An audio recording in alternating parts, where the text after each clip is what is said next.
اگر ہمیں آپ کو پیدا کرنا نہ ہوتا، نہ یہ زمین ہوتی، نہ یہ آسمان ہوتا، نہ یہ چاند ہوتا، نہ یہ ستارے ہوتے، نہ یہ سورج ہوتا، نہ یہ دریا ہوتی، نہ یہ پہاڑ ہوتا، نہ یہ سمندر ہوتی. اور ہمارے نبی صلی اللہ علیہ وسلم جو کچھ بھی ہم نے دنیا میں بنایا ہے وہ سب آپ کی برکت سے بنایا ہے. محمد نہ ہوتے تو کچھ بھی نہ ہوتا. اللہ نے اپنے نبی کی برکت سے دنیا کو بنایا ہے. تو جب اللہ نے نبی کی برکت سے دنیا کو بنایا تو پھر یہی ہونا چاہیے تھا نا. اللہ تعالیٰ اس دنیا کی بڑی بڑائی ایک ایک وی آئی پی چیز سب سے پہلے اپنے نبی صلی اللہ علیہ وسلم کو گفٹ کرتا. سب سے بہترین رو ہاؤس، عالیشان کوٹھی اگر کسی کے مدینے میں ہوتی وہ اللہ کے نبی صلی اللہ علیہ وسلم کی ہونی چاہیے تھی. سب سے بہترین دسترخوان اگر کھانے کا کسی کا مدینے میں لگتا وہ اللہ کے نبی صلی اللہ علیہ وسلم کا لگنا چاہیے تھا. سب سے بہترین ڈریس جوڑے اللہ کپڑوں کے کسی کو پہنواتا وہ اپنے نبی کو پہناتا. عقل تو یہ کہتی ہے یہ ہونا چاہیے تھا، لیکن کبھی سوچا ہمارے نبی صلی اللہ علیہ وسلم کی زندگی کیسی تھی؟ اما جان کون؟ سرکار کی بیوی اللہ کے نبی کی پاک زوجہ محترمہ میں عائشہ صدیقہ رضی اللہ تعالیٰ عنہا فرماتی ہے 2-3 مہینے گزر جاتے تھے ہمارے گھر میں چولہا تک نہیں سلگتا تھا. اے اللہ، آدمی کے چولہے کب بجھے رہتے ہیں، ہے ہی نہیں کچھ کھانے پکانے کو، تو کہیں کو سلگائے گا وہ چولہا. مائی صدیقہ فرماتی یہ حال تھا ہمارے گھر کا. 2 مہینے 3 مہینے گھر میں چولہا نہیں سلگتا تھا. فرماتی ہے پوری زندگی سرکار کے ساتھ ہم نے گزاری اور آقا مجنی کی پوری زندگی ہماری نگاہوں کے سامنے گزر گئی. مائی صدیقہ عائشہ رضی اللہ تعالیٰ عنہ فرماتی ہے پوری زندگی میں ہم نے 2 وقت پیٹ بھر کر روٹی نہیں کھائی. 2 وقت کھانا زندگی میں نصیب نہیں ہوا آپ کو. رات کو کھایا ہے ہم نے. فرماتی دن ہمارا فاقے کی اور بھوک کی حالت میں گزرتا تھا، اور اگر دن کو کھایا تو فرماتی رات ہماری فاقے کی حالت میں گزرتی تھی. کیوں میرے بزرگوں ناندیڑ والوں، یہ اللہ نے جو میرا تمہارا پیٹ بنا ایک بارش کا، کتنا بڑا ایک بارش کا یہ نا، اس پیٹ کا بھر لینا کوئی عزت کی اور شرافت کی ایک دلیل ہوتی، علامت ہوتی. آپ یقین مانو اللہ اپنے نبی صلی اللہ علیہ وسلم کے دروازے پر کبھی فاقہ لے کر نہیں جاتا. اللہ جنت کے کھانے نبی کو دنیا میں کھلاتا. لوگوں نے سوال کیا، سوال اٹھایا، سوال کیا اما جان مائی صدیقہ سے عائشہ رضی اللہ تعالیٰ، اما جان آپ فرماتی 2-3 گھر میں چولہا نہیں سلگتا تھا، کھانے نہیں پکتے تھے، پھر گزر بسر کیسے ہوتی تھی؟ سانس لینے کے لیے جینے کے لیے کچھ چاہیے کہ نہیں؟ دانا پانی، پھر کیسے گزرتی تھی؟ فرماتی ہے ہماری بقا کی، ہماری حیات کی 2 کالی چیزیں تھی، اسودین، 2 کالی چیزیں. وہ کیا؟ فرماتی ہے ایک کھجور اور ایک پانی.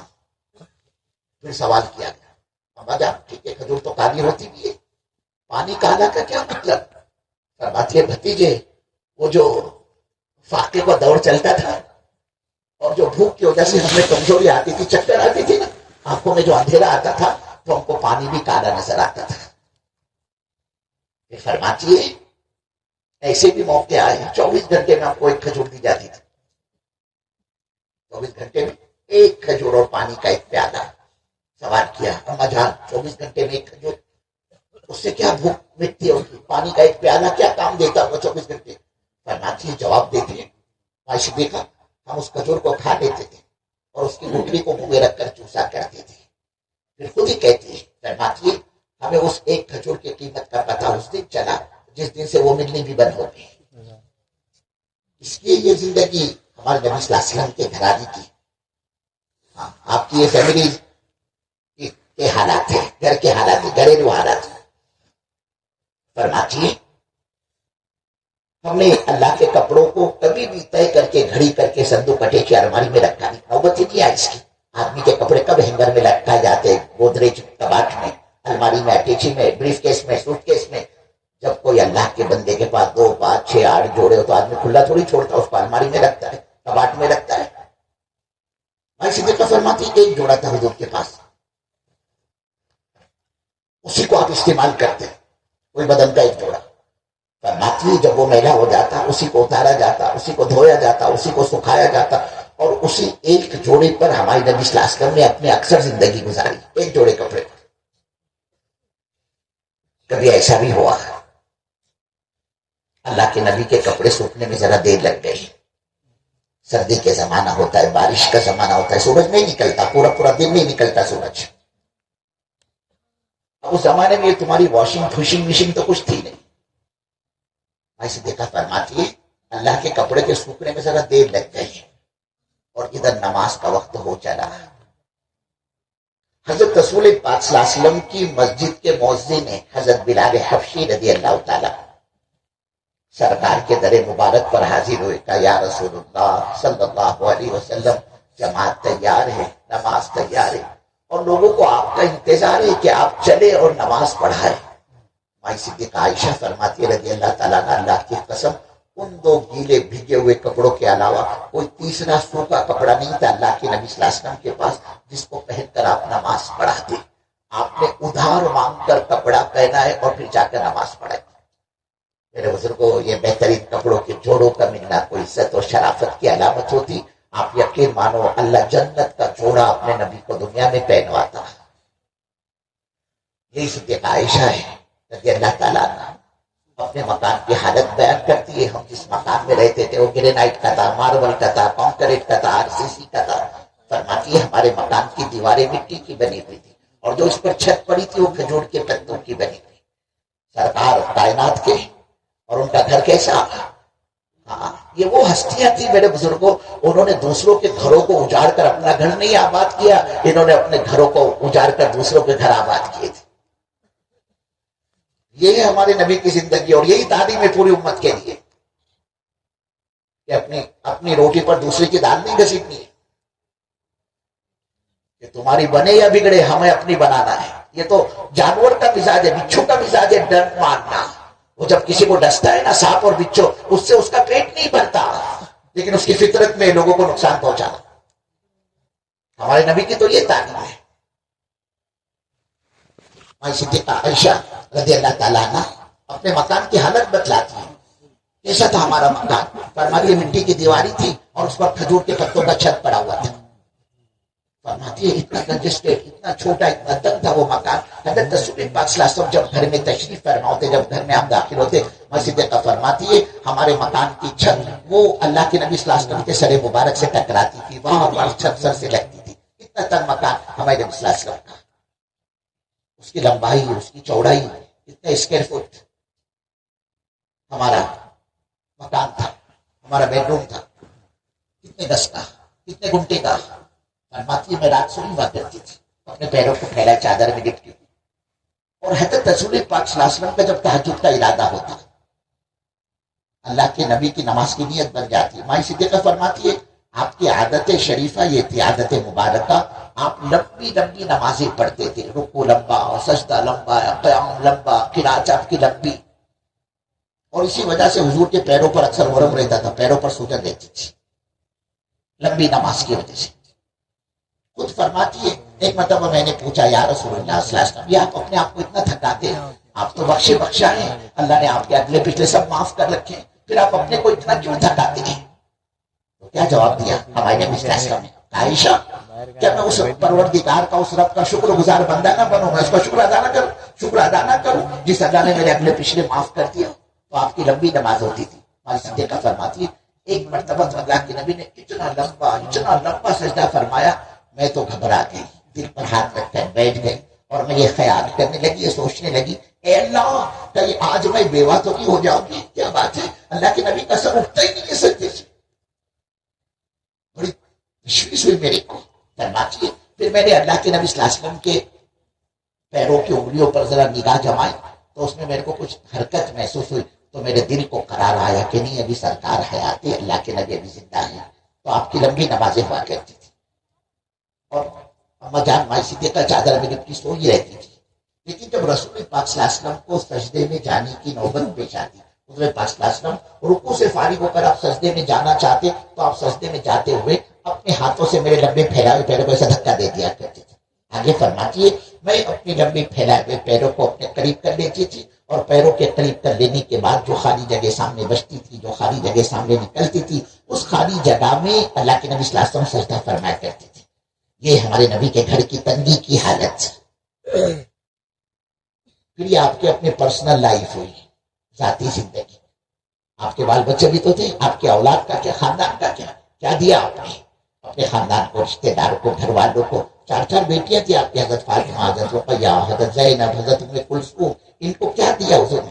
لاڈلے نواسے تھے آپ کے حسنین، حضرت امام حسن رضی اللہ تعالیٰ، حضرت امام حسین رضی اللہ، ان کو کیا دیا آپ نے؟